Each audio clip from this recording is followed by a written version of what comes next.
thrilling adventures of the Shadow are on the air, brought to you each week at this time by your neighborhood blue coal dealer. These dramatizations are designed to demonstrate forcibly to old and young alike that crime does not pay.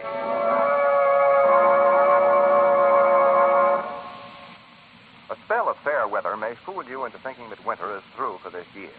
But don't you believe it. There is still cold weather ahead of us. So play safe and make sure you have a good supply of blue coal on hand. It's especially wise to make sure you get blue coal, because blue coal is particularly prepared for home heating. There are many different qualities of coal, as you know. But when you order blue coal, you can be sure of getting the finest quality coal for your money. And that means real comfort plus economy. So get in touch with your neighborhood blue coal dealer tomorrow. Order your blue coal right away.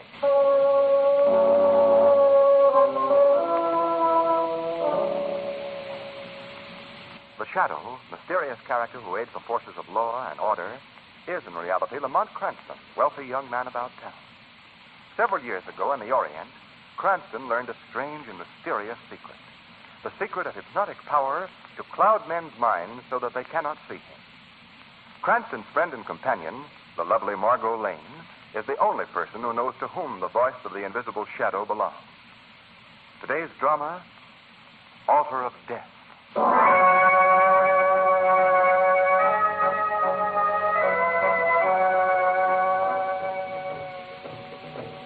I can see that travel folder now, Lamont. You want peace and quiet. Come to beautiful San Luis, the island paradise. Do those tom-toms bother you, Margaret? Well, they do funny things to my spine. Well, probably some native festival. Shall we go back into the hotel? No, somehow I feel safer out here on the veranda. You know, interesting thing about those islands. No matter how much modern civilization appears in the cities, back in the bush, back in the jungles, the native reverts to type. Well, if you think you're making me feel any better, you're wrong. I thought we came to Port San Luis for a rest. Might as well try to get a rest in the subway station. Howdy. Where places are you? Howdy. Who's that? One of the guests. You see, he's coming up on the veranda. Where's that proprietor? Howdy. Oh, Mr. Eustace. Eh? You called me. Who's there? Lamont Cranston, Mr. Eustace. Oh, yes. Couldn't see you very well in this half light. Hello, Miss Lane. Hello, Mr. Eustace. You look rather worried. I am a bit. I say, look here, have you seen that native proprietor around anywhere, Cranston? Only? Well, no, I haven't. Not since dinner. I don't quite understand all this. There's something mighty strange going on. I knew it, Lamont. The ceremonial was never listed on the travel folder. You're quite right, Miss Lane. The village is deserted. Not a soul on the streets, and every shop is boarded up tight. There's going to be trouble. I like to know about it. Yes, we all would. I spoke to one old man who was crouching behind the door of his hut, but all I could get out of him was one native word that he kept repeating over and over. Well, what was it, Eustace? It sounded something like Gilmet. Gilmet. It is a rare word in Port St. Louis, Miss Lane. Well, there you are. The word Gilmet, my friends, is not a word to be spoken lightly. No? Well, what does it mean, Oni? It is a native expression, Mr. Cranston, which means the night that eats men. The night that eats men. Is that why the natives are hiding behind locked doors? Yes. It started, Mr. Eustace, some 10 years ago with the disappearance of a Scots explorer and his wife named Macbeth. They vanished from this island and were never seen again. That was 10 years ago, this very night. But these Macbeths could have just gone away of their own accord, couldn't they? They could have, yes. But on the same night, Miss Lane, every year for 10 years past, two people, a man and a woman, have disappeared without a trace from Port St. Louis. That is why the natives call it Gilmet, the night that eats men. Oh, ridiculous native superstition. It does sound fantastic, Oni. And decidedly unpleasant. Look. The great and terrible Kulo is calling for the yearly sacrifice. What? He means that volcanic island off the shore there to the east of San Luis. Oh, yes. Why, smoke seems to be rising from its crater. But that volcano is extinct. Is the island inhabited? Yes, by the spirits the evil spirits, the rulers of darkness. Now, look here, Only. I can understand these poor ignorant blighters in the village going overboard on this superstition business. But you've had the advantage of an education. Surely you can't believe all this nonsense. In your land you have few superstitions.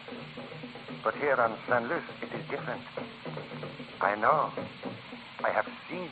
Well, I do know it's true, Cranston, that you can't get a native to go within 3 miles of that island. It is death to set foot on it. Oh, hey, what was that? Mulhava. What did you say, Only? Lamont is terrified. Oh, forgive me. Now, look, Ole, look. If you're in trouble or danger, you forgive me. Please. Well, we'll be waiting outside here for you, Ole. Waiting outside. Oh, I know you are here somewhere. You have come for me. I am ready to die. You, stand in the window. Rorotungo, Mulava. Come. I am ready.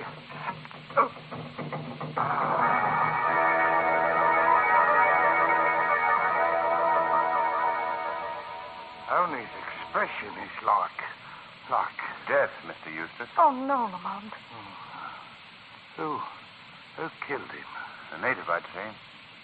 See this tiny poisoned dart stuck in his throat? Yes. That did the job. Only seemed to know this was coming. Listen. Weird flute music again. Came from somewhere outside. Can you see anything from that window, Margot?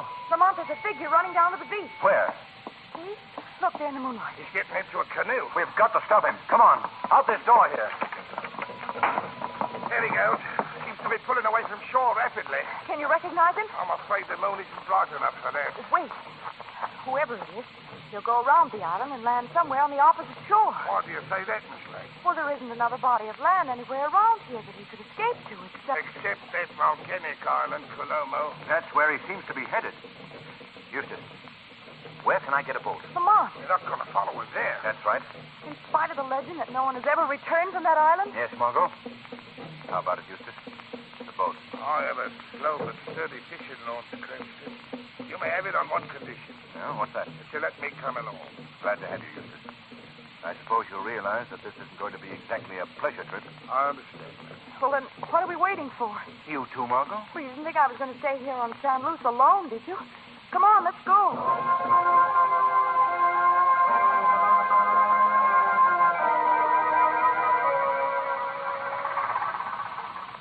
Can you see him, Eustace? Right. They're dead on his trail. Good. Wish I thought to bring a gun with me. I have one on the boat, Cranston. It's aft in the leather side pocket there. Miss Lane can reach it for you. Oh, yes. Here it is, Lamont. Thanks. Eustace, can we get any more speed out of this boat? He's pulling away from the more. I've got it wide open now. I guess he wasn't really fast. I say, Cranston, there's an arm of water just up ahead there that's thick with submerged reefs and rocks. It's a favorite underground, and the sharks that infest these waters. Even the native fishermen avoid it. We have to go through that, Lamont.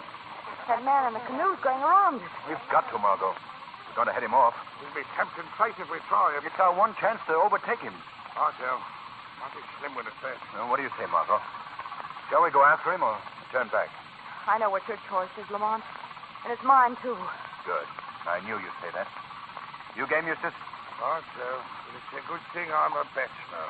I'm going to risk a shot before he gets too far out of range. Don't miss. He might be a nasty customer with those poison darts. Yeah. Well, here goes. Oh, not so good. Well, what's happened to old Dead-Eye Dick, Lamont? I don't know, Margot.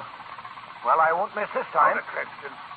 Better conserve our ammunition. What's left in the gun is all I have. Yes, and we don't know what we're liable to run into on that island. Hold on. Hold on. Oh, Yeah. Well, still in one piece, Eustace? I tell. The old launch may not be fast, but she's fairly sturdy. well, Lamont, I could swear I saw a big shark just licking his chops a moment ago. Take it easy, Eustace. We'll pick our way through this stretch of water. We've gained enough to afford it. I tell. Lamont, look. Those fires on the shore of the island. I see them. Oh, they seem to be moving. Your fires are natives holding torches, Margot. Yes, and some of the evenings are coming out from the island shore in canoes. Well, a reception committee. More than that, Cranston. That's the fire ceremonial. The death cart. No. The hunters become the prey. Well, let's turn back quickly, Lamont. Those canoes are filled with savages. You know what that means. I guess you're right, Eustace. Back it is.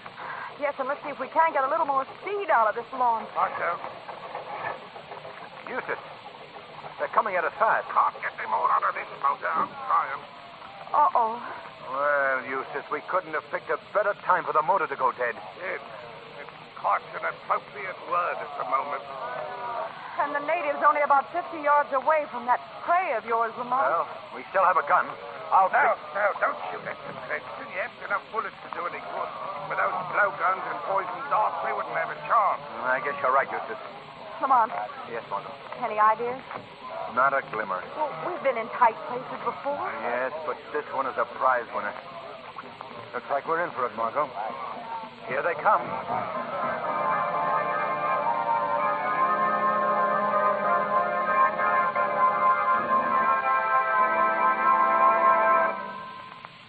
In just a moment, we'll continue with Act 2 of Altar of Death. First, here's something that concerns your health, your comfort, and your pocketbook, all three. What is it? It's simply the advice to heat your home with blue coal. You see, blue coal is tailor-made for your home. That is to say, it's carefully sized and graded to fit the special requirements of your furnace. That's why it gives you even, comfortable, dependable warmth throughout the house in every room. That's why it's also such a money saver. It burns so efficiently that you enjoy real economy with blue coal. When, on top of all this, your home is equipped with the new Blue Coal automatic heat regulator, then you certainly have a modern home heating combination that's mighty hard to beat. The Blue Coal heat regulator is easily and quickly installed. Quickly removed, too, in case you move. And it's easy to operate. You'll be amazed to discover the thousands of steps, yes, literally thousands, this regulator will save you in the course of a season. Ask your neighborhood Blue Coal dealer to tell you all about it. He's listed under the words Blue Coal in the yellow section of your classified phone directory. Now, back to the shadow.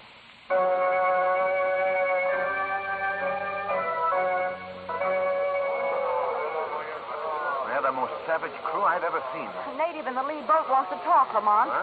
You know, fight. What did he say? He's asking us to surrender without fighting.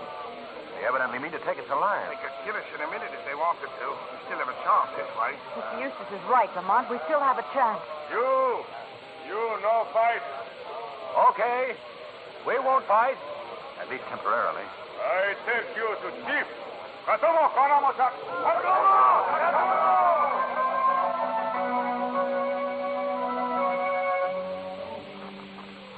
The largest hut in the village. Must be the chief. I hope he likes us. Where's Mr. Eustace? He was right behind us a moment ago. He was hauled off in another direction, Margot. Lamont, you don't think that... No. Let's not cross bridges before we come to them, Margot. Kanamola. This is chief house. Right. Pushing us back is hardly a formal invitation. Guess we haven't much choice, Lamont. I bring prisoners. This. Good evening. I've been expecting you. But you're not. Surprised to see a white man here, huh? But we turn up everywhere, I suppose. We'll introduce ourselves later. Meanwhile, I imagine you're rather hungry after your little ocean voyage. We'll fix that immediately. Aluba! Siva. Now, look, all we want No is... trouble at all. Aluba, Kauto, Kungo. I've told them to take your friend into the village to bring food. Why have you done all this? Why? My subjects think you are man and wife.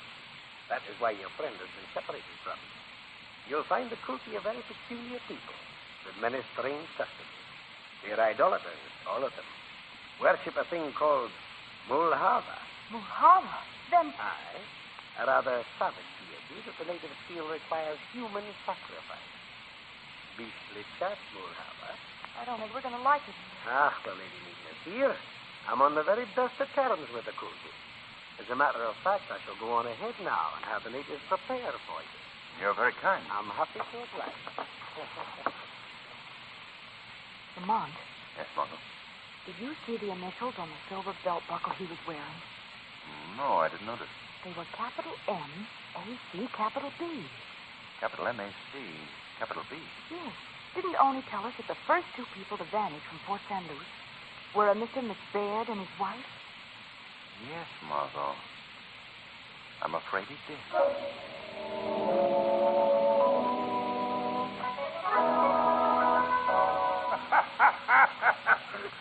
Well, you don't seem to mind our little adventure, Mr. Eustace. Yes, I noticed that too, Margot. Well, Miss Lane, Mr. Cranston, this supper our excellent host has given us is enough to bring a dead man back to health. You're very gracious, Oh. Mr. Eustace. Now, as you were saying while I was gone, Mr. Cranston, this man, Oni, I believe his name was, told you two people who disappeared from Port St. Luce every year on this night. And shortly after telling you this, he was found murdered. Why do you put that in the form of a question? It's evident that you've been listening to every word we've said. Aye, Mr. Cranston. A bad habit of mine. Very bad. Only also mentioned a man named McBaird. I see. Are you quite finished in the year? Why, yes, thank you. And now, if you could let us have some fuel for our No. boat. You must accept my hospitality and stay the night. Or at least part of the night. The natives are well prepared for you. What's that? I use this gong to summon my servants. The natives are coming for the stream. Oh, thank you, my dear. This is my wife. The natives took rather a fancy to her and made her a priestess. We are both devout worshippers, as a matter of fact. Hey, what's going on here? Your friend Oni told you about the man and woman who disappear every year from Port St. Luce. Did he name Mr. Cranston? Yes? It is my pleasure to inform you, sir, that you and Miss Lane are the two who disappeared this year. What? Aye. The native in the canoe rather lured you on, I believe. He was the witch doctor of the Kulti tribe who went to Port St. Luce to murder Oni because poor Oni, he knew too much. Oh, I see. You were behind that, too. Aye. He had fallen away from the tribal laws. As for you see, a man and a woman must be killed in Mulhava's honor on this night. You met, as it is called on Port St. Luce.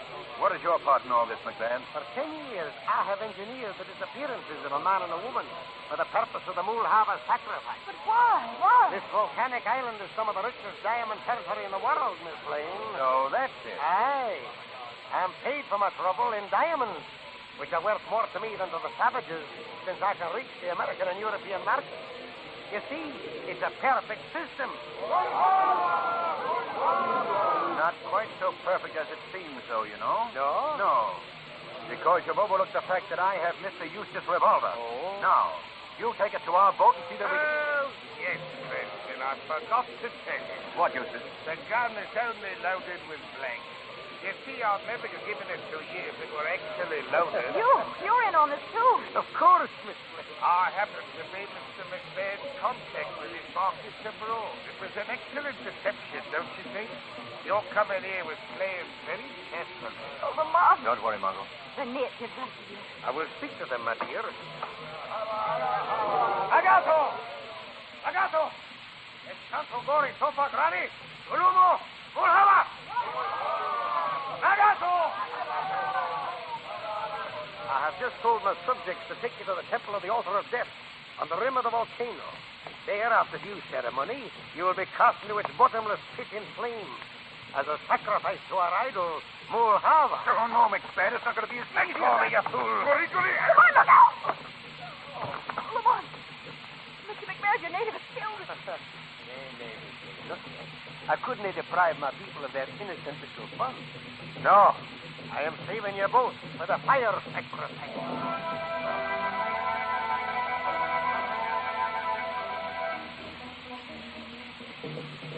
Any luck, Lamont? Afraid not, Margot.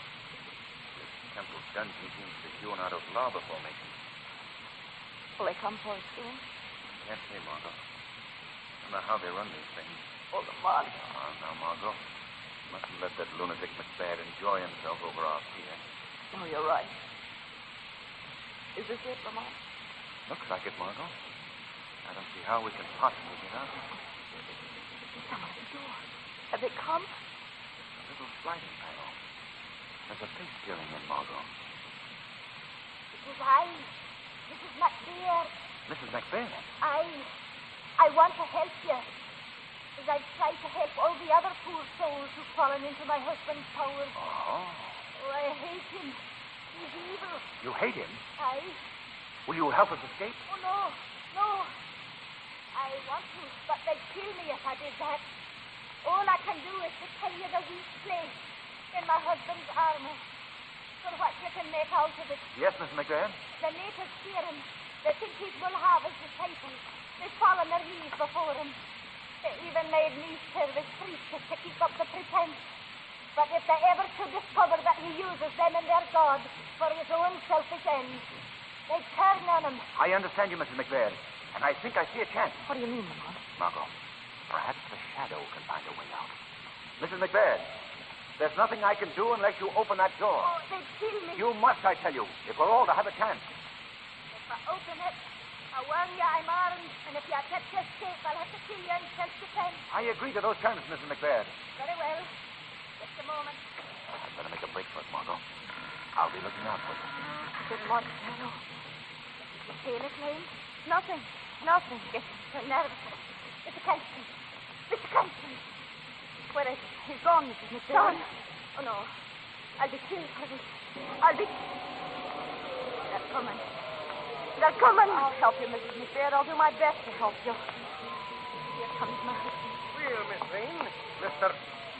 West Cranston. Where is he? Ah, my dear. This is some of your gentle work. Oh, she couldn't help it. He escaped. She couldn't have stopped him. What is it, McBain? Cranston is gone. Of course, and we're done for. The natives won't take just a woman. No, they will not. They insist on a man, too. But I think we can work out of that emergency. Don't you, Eustace? What do you mean, McBain? We have Miss Lane, have we not? But there's no man. You forget me. We have you. What? The joke is you would do a thing like that. Besides, you need this too much. I need the natives more, Eustace. Mulhava! Kulo! Kulo! No, McBain, not me. Take that man, take him! He and Miss Lane will make up our sacrifice to the mighty Mulhava!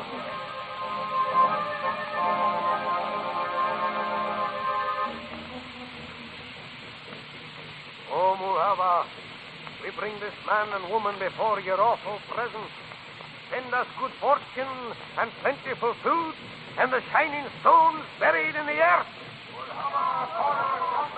Apply the torch to the man. Now, send his soul to Mulhava and cast him into the crater of Kulo, the flaming sacrifice. Tungo! No, McBain, no, have mercy, have mercy! No,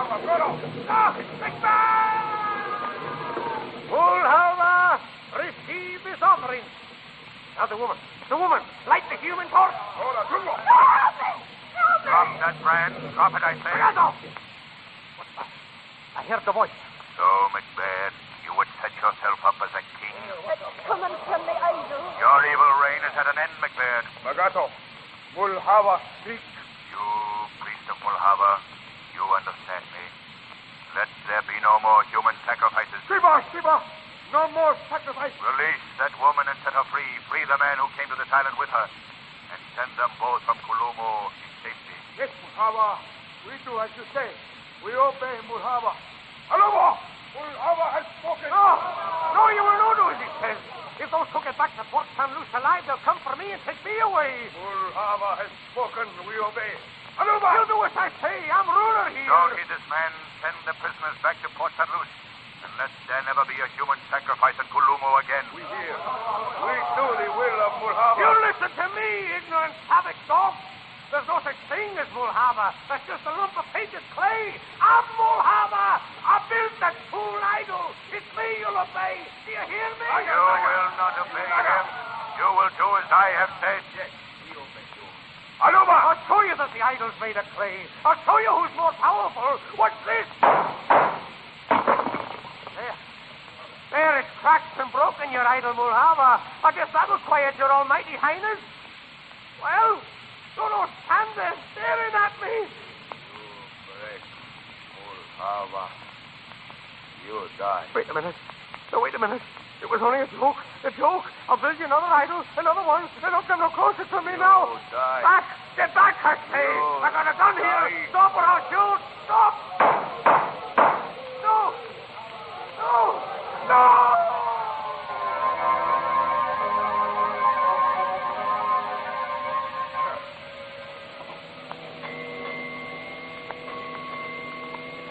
they say in the travelogue pictures, there, fading into the setting sun, we take our last look at the beautiful and... terrible island of Port St. Luce and Kulo. And it was pretty terrible, Lamont. I'll never believe another travel folder. Peace and quiet, huh? Well, you can believe them from now on, Margot. The government is going to civilize and educate those natives. And as for McBain, well, I can't help thinking that he got a sort of poetic justice. What do you mean? His own death came in the form of a sacrifice to the clay idol that he had created as a weapon to hold over the heads of the natives. The god he created destroyed him.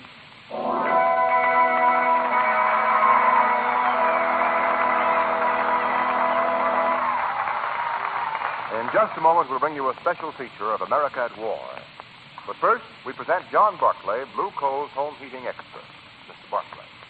Thank you, Ken Roberts, and good afternoon, friends.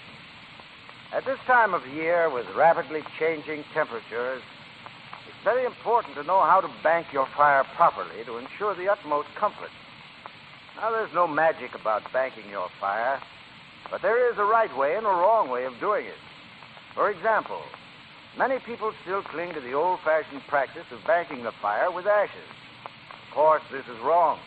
It only smothers the fire, and it often causes clinkers. On the other hand, if you bank the fire correctly, you'll not only save fuel, but you'll get quick heat in the morning as soon as you open the draft.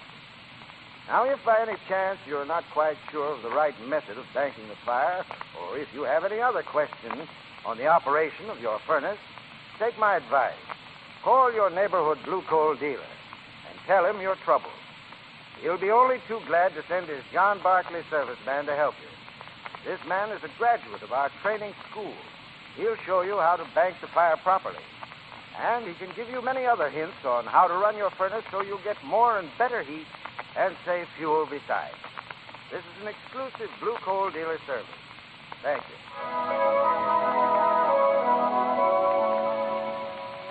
The Shadow program is based on a story copyrighted by Street and Smith Publications. The characters, names, places, and plot are fictitious. Any similarity to persons living or dead is purely coincidental. We bring you now a dramatic episode that might happen to you. Hello, Ed. How are you? What's new? Hiya, Mac. What are you so happy about? Boy, I'm having a good time these days, Ed. Making good money and spending it, too. Yeah, listen, fella. This country's at war. No time to throw your dough around. Oh, come on. Don't be a sourpuss. What do you want me to do with my money? Buy defense bonds and stamps. And listen, buy them regularly. Every payday. Right. Friends, now is no time for extravagance. Now is the time to put your money to work for your country. Buy defense bonds and stamps regularly every payday. Urge your friends to buy. Talk it up among your fellow employees. Many firms already are represented 100%. For example, every single employee of the DL&W Coal Company, producers of blue coal, has subscribed to buy defense bonds regularly. Let's show the axis that for nations as well as for men, The weed of crime bears bitter fruit. Crime does not pay. The shadow knows.